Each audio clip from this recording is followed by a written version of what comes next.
Alors, bonjour tout le monde. Merci beaucoup de m'avoir invité. Très contente de pouvoir vous faire part, dans le fond, du travail sur lequel on a travaillé parce que, personnellement et professionnellement, j'ai beaucoup appris avec ce projet-là. Donc, ça me fait plaisir de vous présenter tout ça. Vous allez voir, c'est très simple, très des constats, ça va aller rapidement.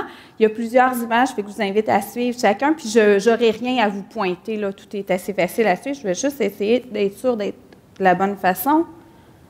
C'est parti. Alors, qu'est-ce que fait Syntec? Moi, je travaille pour Syntec. Donc, Syntec est un organisme associé au Cégep de Saint-Hyacinthe qui aide les entreprises agroalimentaires à promouvoir leurs services, à promouvoir leurs produits pour les rendre encore plus forts.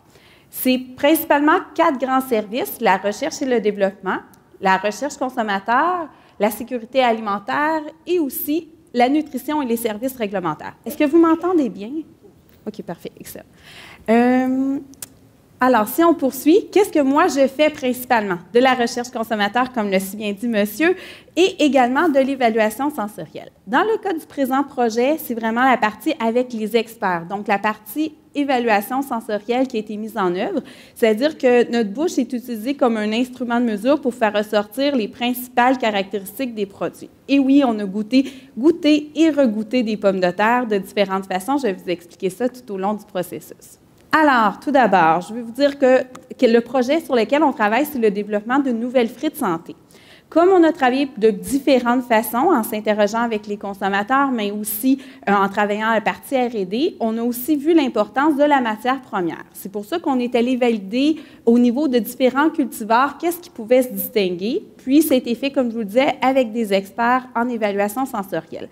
Ceux que vous connaissez le plus, les experts, c'est probablement les sommeliers, parce qu'eux, ils travaillent uniquement dans le vin. Un expert en évaluation sensorielle, comme chez nous, ça travaille sur différents types de produits et c'est se calibre selon le type de produit. C'est un petit peu la nuance qu'on peut faire, mais c'est un palais qui est justement entraîné à ce genre de choses-là. Quand on travaille, on devient un outil de mesure. Mais inquiétez-vous pas, dans notre vie de tous les jours, là, si vous m'invitez, je ne suis pas juste un outil de mesure, je sais apprécier aussi. Améliorer la connaissance des principaux descripteurs organoleptiques. Puis Isabelle, tantôt, va nous faire un petit peu l'état de qu'est-ce qu'on peut faire justement avec toute l'information qu'on a pu recueillir dans ce projet-là. La page suivante, donc, étape par étape, qu'est-ce qu'on a fait? Premièrement, on a dressé la liste de tous les descripteurs existants. De tous les descripteurs existants, c'est peu importe le type de produit, nous, on s'est concentré sur la pomme de terre. Donc, tout ce qu'il pouvait y avoir au niveau de l'apparence, de la texture, de la pleure, de la chair et tout ça.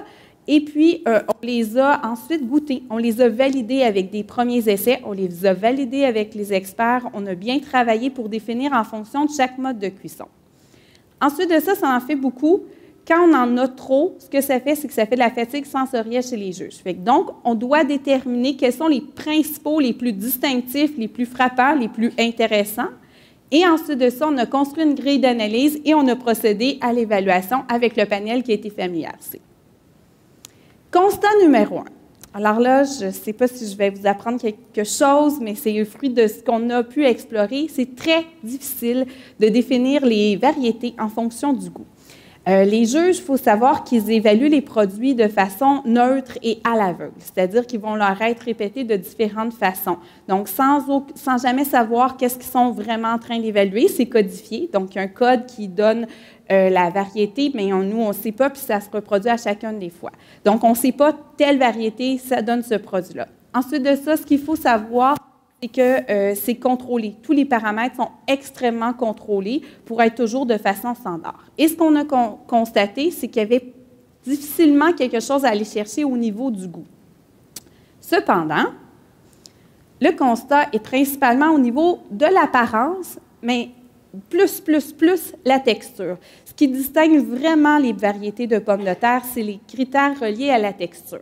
De façon générale, si je vous parle de jus, vous allez pouvoir me donner plein de notes de saveur, vous allez pouvoir me dire plein de choses dessus, me parler de sa couleur, mais rarement on va faire état de la texture. Dans le cas de vos variétés de pommes de terre, c'est un critère primordial, c'est très, très important. Par contre, c'est un vocabulaire que pas beaucoup de gens qui utilisent de façon continue.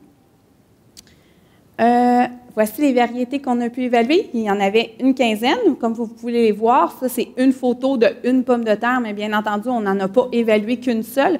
Les études ont été faites par les juges experts à 2 répétitions pour tous les modes de cuisson. Donc, voici, je ne vous les nommerai pas une par une. Par contre, je vais vous parler des modes de préparation. On a utilisé 4 modes de préparation, aussi les plus distinctifs possibles. Et bien entendu, je vous parlais tantôt de la frite santé en lien avec notre projet, donc la frite au four est là. Ensuite de ça, vous avez le au four, vous avez la bouillie et vous avez la en purée. De façon générale, les 15 cultivars ont tous été apprêtés de la même façon, à l'exception de au four, parce que pour au four, je ne vous apprends rien là, si je vous dis que la température... le temps de cuisson va varier en fonction de la pomme de terre en elle-même. Donc, on s'est assuré pour la au four de la présenter dans les meilleures conditions. Par contre, pour ce qui est de bouillie, au four et en purée, la méthode a toujours été standardisée pour ne pas favoriser une au profit de l'autre. Quand on fait de la purée, souvent, on va ajuster à l'œil. Là, ce qu'on voulait, c'est être le plus standard possible. Alors, voici les 4 modes qui ont été évalués. Et tous les juges ont rempli des grilles. Alors, ce qu'il faut voir, c'est que les juges font ça de façon seule et pas influencés les uns les autres. Il y avait au moins 5 à 6 juges à chacune des évaluations. Et ça nous a permis de comptabiliser des résultats que je vous présenterai pas aussi en détail. Par contre, ce qu'il faut voir, c'est qu'il y a eu une compilation des résultats. Les notes moyennes ont été analysées. Basé sur notre expérience, parce qu'on travaille souvent avec les consommateurs, on a pu faire ressortir des critères qui sont les plus intéressants pour chacun des types de cuisson. Et voici ce que ça a donné. Je commence avec le plus difficile, je commence avec le haut four. Plusieurs facteurs peuvent influencer les pommes de terre au four, ce qui rend notre interprétation la plus difficile. Je vous le dis tout de suite, là, c'est la seule sur laquelle c'est plus difficile. Je préférais vous l'amener en premier. Donc, ce qu'on a pu voir, c'est, premièrement, pourquoi c'est difficile? Bien, il y a plusieurs facteurs. Le mode de cuisson. Nous, on a décidé de le faire parce qu'on est un centre de recherche à l'intérieur, donc, comme le dit le mot, au four, mais ça aurait pu aussi être au barbecue, qui aurait eu d'autres propriétés organoleptiques. Ensuite de ça, est-ce que les gens le consomment vraiment avec la pelure ou sans la pelure? Je suis sûre que si je fais un vote ici à main levée, qui parmi vous consomme sa pomme de terre au four? Qui mange sa pelure? Levez la main, s'il vous plaît. À peu près le 3/4, je vous dirais, reste un 25 % qui peut-être va la manger, peut-être en mangera une partie ou des choses comme ça. Ça, c'est une donnée que, pour l'instant, nous, on ne possédait pas, mais a été cuite, bien entendu, dans sa pelure. Surtout, le gros facteur, c'est comment les gens mangent leurs pommes de terre au four. Est-ce qu'ils la mangent seuls, donc défont l'aluminium puis la mangent comme ça, ou ils font multiples ajouts au goût, à l'assaisonnement qui va être agrémenté. Et ça va beaucoup influencer la qualité ou les critères qui sont recherchés. Par exemple, si une pomme de terre, elle est sèche, bien, plus on va mettre de la crème sûre et des ingrédients, plus ça va la rendre onctueuse. Par contre, si je la goûte seule, ça se peut très bien qu'elle ressorte beaucoup trop sèche. Donc, que recherchent vraiment les consommateurs? Malgré ça, malgré tout, on a pu faire ressortir... c'est ce qui rend l'interprétation la plus difficile, mais on a pu faire ressortir des très bons choix. Donc, parmi celles qu'on vous a montrées tout à l'heure, les 15 variétés, voici les choix qui sont sortis les plus intéressants. Il y a la Estima, la Raphaël, la Péribonka et une petite surprise, la Vivaldi. Vous allez voir, dans chacun des modes de cuisson, on va vous présenter aussi une petite surprise. C'est elle qui, à la base, on ne savait pas trop et qui est bien ressortie au niveau des résultats. Comme je vous dis, c'est basé sur les notes moyennes obtenues auprès des juges. On poursuit.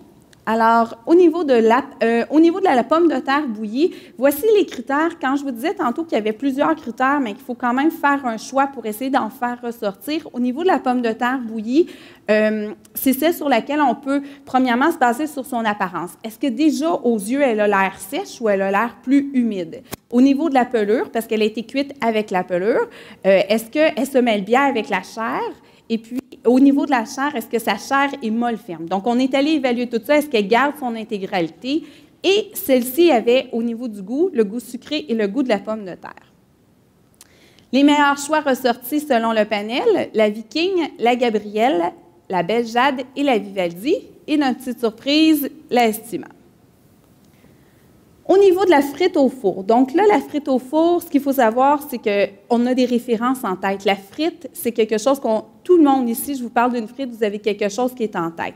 Généralement, elle peut varier d'une personne à l'autre, mais au moins, on pouvait positionner dans la tête des juges. Donc, on est allé chercher quelque chose qui se ressemblait à l'apparence d'une frite, une texture qui se rapprochait de la texture d'une frite et un goût aussi qui s'y rapprochait. Bien entendu, ce n'est pas les seules choses. Donc, en apparence, est-ce qu'elle avait l'air trop huileuse? Parce qu'il faut savoir que des fois, le critère, il peut être positif, mais des fois, le critère, il peut être négatif. Est-ce qu'elle était croustillante? Parce que ça, on sait que la frite se doit d'être croustillante. Et puis, est-ce qu'en bouche, est-ce que c'était trop sèche ou c'était juste bien humide?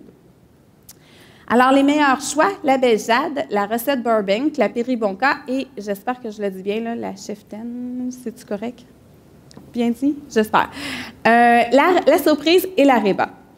Et pour dernière partie, la purée. La purée, ce qu'il faut, comme je vous ai dit tantôt, on a standardisé la recette, toujours la même quantité de lait et la même quantité de beurre. Donc, au niveau du goût, ce qu'on recherchait, c'est qu'est-ce qui faisait justement bien ressortir. Puis, il faut garder en tête que notre projet, c'est un projet santé. Donc, pas d'en mettre extrême. Là. On n'a pas mis de la crème 35 puis 3 tonnes de beurre, puis 3 tonnes de sel non plus. On est allé avec quelque chose de très, très de base pour faire ressortir le goût de la pomme de terre. Bien sûr, au niveau de la purée, il y a des choses qu'on sait très bien qu'un consommateur recherche. Par exemple, on ne recherche pas qu'elle soit collante. Là. On l'a mis, c'est un critère, mais on ne recherche pas qu'elle soit comme ça. Par contre, on veut quelque chose de lisse et onctueux. Les meilleures variétés qui sont ressorties, donc la Merlin, la Reba, la Gold Rush et la surprise, la Péribonka. Voilà donc les résultats du projet qui a été mené au printemps passé. Qu'est-ce qu'on peut conclure de tout ça? Premièrement, j'ai 5 grands constats, mais j'en ai un 6e en bonus. Première des choses, il y a des variétés qu'on n'a pas nommées. Ce n'est pas un premier choix, ce n'est pas une bonne performance, ce n'est pas une surprise. Par contre, ces variétés-là, c'est comme notre meilleur ami là, qui a des bonnes qualités, qui a ses défauts, mais qu'on l'apprécie, donc qui performe assez bien parmi tout ça. Qui performe dans tous les modes de cuisson, qui, somme toute, est dans la moyenne, là. Il est comme ça, puis ça, c'est très bien aussi parce que ça lui donne une belle polyvalence. Parmi ceux-là, on retrouve la Gold Rush, la Reba et la Rocco. Au niveau de la variabilité, ce qu'il faut savoir, c'est que notre lot sur lequel on a travaillé, ça ne représente pas tous les lots qui sont disponibles, bien entendu, ça en ferait vraiment beaucoup. Donc, c'est un stade exploratoire. Bien sûr, il y a la variabilité qui peut être reliée au lot.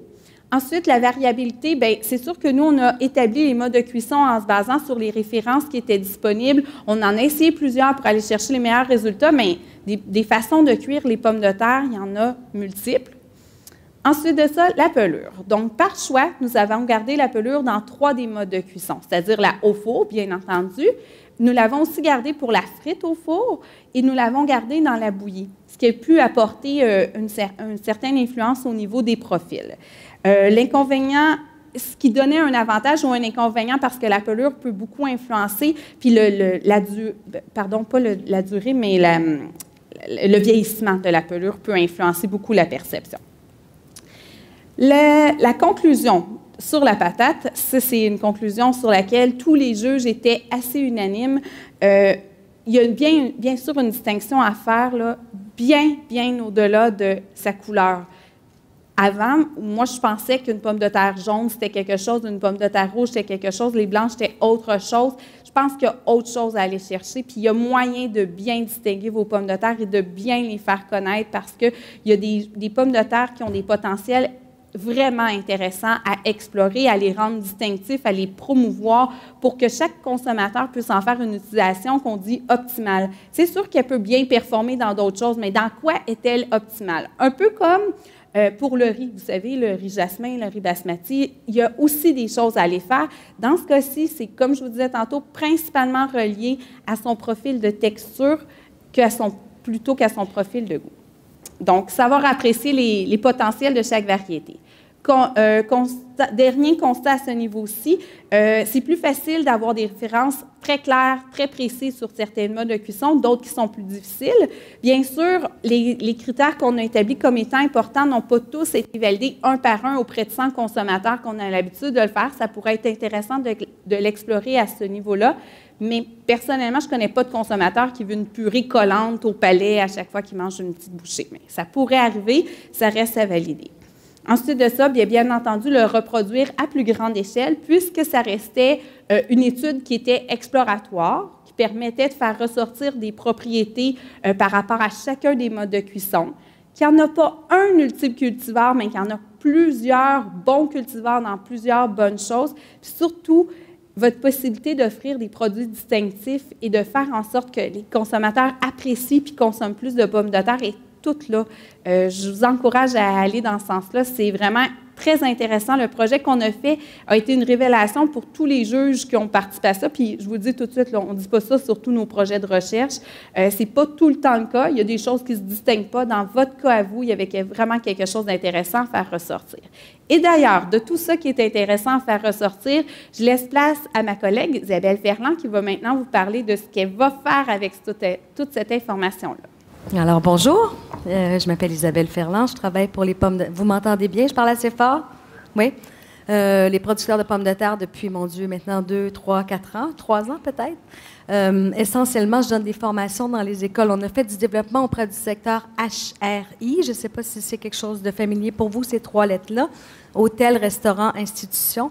Donc, dans le fond, quand on fait de la promotion, on s'adresse soit aux consommateurs, et patente patate, c'est la partie consommateur, mais le tiers des denrées alimentaires au Québec sont achetées par les chefs, les restaurants, les banquets, les traiteurs, les cafétérias, etc. Et il faut aussi parler à ces gens-là, aller les voir. Et ça, c'est un peu ce que je fais pour les producteurs de pommes de terre.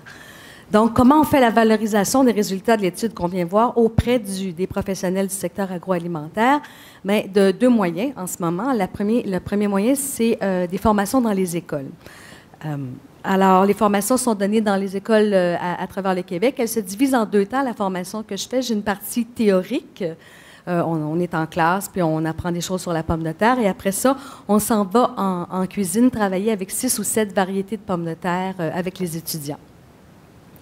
Bon, la partie théorique, on fait un peu d'histoire. On parle de Parmentier, l'histoire de la pomme de terre, le Pérou, le mildiou, toutes ces choses-là. Là, on passe un peu à travers de ça. C'est un petit résumé de la formation que je donne.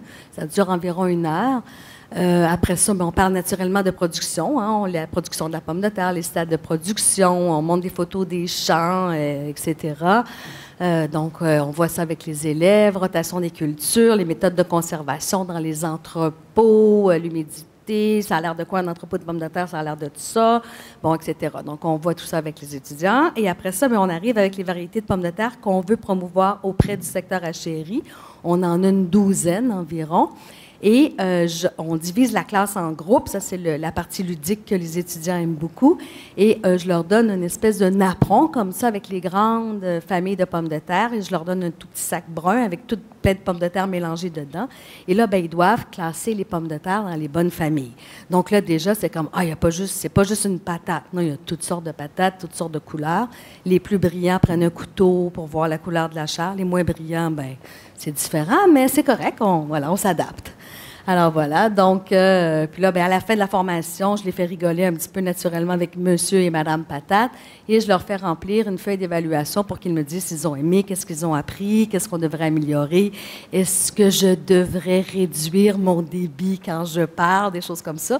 Alors voilà, mais ça se passe assez bien. C'est étonnant de savoir qu'ils en connaissent si peu pour des futurs chefs à propos des pommes de terre. Et après ça, bien, on reclasse toutes les pommes de terre ensemble et on s'en va en cuisine travailler avec les différentes variétés de pommes de terre pour valider les données qu'on a apprises. C'est quoi qui fait une bonne frite? Est-ce que c'est une pomme de terre de type recette qui a plus de matière sèche? Est-ce que c'est une pomme de terre jaune? Est-ce qu'on a des surprises? Et on travaille différents modes de cuisson. Frites, four, bouillie, purée, une salade froide et les étudiants goûtent. Donc, vous avez différentes photos du travail que je fais avec les étudiants dans les écoles. C'est super, ils sont bien contents, ils aiment bien ça. Alors ça, c'est ce qu'on fait avec les formations. Pourquoi on les fait? On veut défaire les idées préconçues par rapport aux pommes de terre dans la tête des futurs chefs. Une patate, c'est une patate, c'est pas vrai. Hein? On veut mieux leur faire comprendre les pommes de terre. Classer les produits par les grandes familles. Oui, effectivement, la pomme de terre rouge à chair blanche, la longue, la spécialité, etc., jaune. Mais en même temps, on veut leur apprendre les meilleures utilisations. avec cette pomme de terre-là, qu'est-ce que je peux faire? Bien, regarde, ça fait des belles frites, ça fait des longues frites, elles sont croustillantes, tu peux mettre moins d'huile, tu peux mettre moins de farine, etc. Alors donc, c'est vraiment ça qu'on veut faire avec les étudiants. Définir les qualités organoleptiques qui concernent la pelure, la texture, la chair, le taux d'humidité et c'est quoi les meilleures utilisations en cuisine. Puis c'est intéressant d'aller en cuisine justement avec eux autres parce que souvent c'est de la théorie, mais là on valide les informations avec eux autres. Du côté des chefs, qu'est-ce qu'on fait? Bien, c'est la même chose. On a amélioré nos connaissances pour nos connaissances des principales caractéristiques parce que les chefs surtout les chefs nappes blanches, ils recherchent des pommes de terre qui sont adaptées à des besoins très spécifiques, puis ils vont vraiment me nommer les pommes de terre. J'ai un chef, par exemple, qui va me dire, je vais utiliser telle variété de pommes de terre, par exemple, de la péribonca, pour faire des gnocchis. Pourquoi? Parce qu'Isabelle, quand je fais mes gnocchis, j'ai besoin de mettre moins de farine dans ma recette. Donc, ça goûte plus la pomme de terre. C'est ça que je veux comme résultat. Ou un autre chef, par exemple, va dire, bien, je vais prendre une pomme de terre rouge à chair blanche pour faire une salade parce que c'est la pomme de terre la mieux adaptée. Je vais prendre la Viking, par exemple, ou de la Chieftain ou de la Red Dark Chieftain. Elle garde sa forme, elle est lisse, elle se tient bien, elle fait une belle salade froide de pommes de terre. Une recommandation qu'on pourrait faire à les breeders de pommes de terre, c'est peut-être de donner à ceux qui, comme moi, travaillent à l'autre bout de la chaîne à vendre ces pommes de terre-là aux utilisateurs finaux, plus de descripteurs organoleptiques. On a beaucoup de descripteurs pour comment la pomme de terre va être en champ, les rendements, est-ce qu'elle est résistante à certaines maladies, est-ce qu'elle a besoin de plus d'eau, moins d'eau, etc. Mais pour nous, des informations qui sont importantes, c'est le goût du produit et qu'est-ce qu'on peut en faire, le taux d'humidité de la pomme de terre, etc. Ça, c'est des informations qui sont importantes aussi. Il faut les vendre, ces pommes de terre-là, à la fin. Certains chefs, encore une fois, nappe blanche, vont vouloir une utilisation spécifique d'une pomme de terre et d'autres une utilisation très polyvalente, comme Sophie disait un tout petit peu tantôt. Pomme de terre comme Arnaud Marchand, qui est à Québec, vous connaissez peut-être. Mais il va prendre tel type de pomme de terre pour aller avec tel plat parce qu'il aime la grosseur, il aime comment elle réagit, il aime le type de cuisson qu'elle fait, il aime son goût, il aime, mais en contrepartie, un chef qui va être dans une cafétéria, une institution, va plutôt rechercher une pomme de terre qui est très polyvalente, avec laquelle il va pouvoir faire beaucoup de choses parce qu'il n'est peut-être pas intéressé à avoir plusieurs types de pommes de terre dans son inventaire. Il prend une pomme de terre qui va bien se débrouiller un peu partout. Et certaines variétés, on l'a vu dans les conclusions, sont intéressantes à ce point de vue-là, comme la Gaudroche, la Reba, la Rocco, la Yukon Gold et la Mozart. C'est des variétés qui performaient assez bien, plus ou moins, mais en fait, assez polyvalente. Et je pense qu'il faut vraiment continuer le travail d'éducation avec la relève. En agriculture, c'est important, la relève, mais dans les restaurants, il va en avoir de la relève des chefs, des jeunes chefs dans les écoles, et c'est ça, c'est important de travailler avec eux autres. Alors voilà, merci beaucoup.